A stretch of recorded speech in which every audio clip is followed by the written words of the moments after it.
மிரட்டப்படுவது நடந்திருக்கு. ஆனால் பேரம் பேசுவது நடக்கலை. நம்மள்ட்ட பேரம் பேசுகிறது அவங்களுக்கு தெரியும், அது தேவையற்றது, இது நடக்காது அப்படின்றது. எப்படி கையாளுறீங்க? அது ஒரு அச்சத்தை உண்டாக்காதா அப்படிங்கிற மிரட்டல்னா ஒரு சின்ன ஒரு என்னது ஒரு கவனத்தை கூட கொடுக்கும். சரி, இவன் மிரட்டுறான், இவன் முயற்சி பண்ணுறான், சரி கொஞ்சம் கவனமாக இருப்போம், அவ்வளோதான், வேறு எதுவும் பாதிக்காது.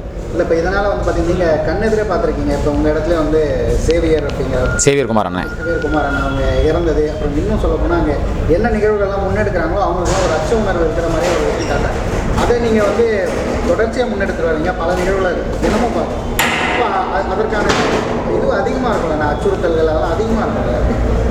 விடுதலை புலிகளையும் தேசிய தலைவர் பிரபாகரனும் மனதில் நிற்கும்போது, அவர்கள் எம்முடைய பாதுகாவலர்களாக நிற்கும்போது இந்த பதர்களை பார்த்து எதுக்கு பயப்படணும்?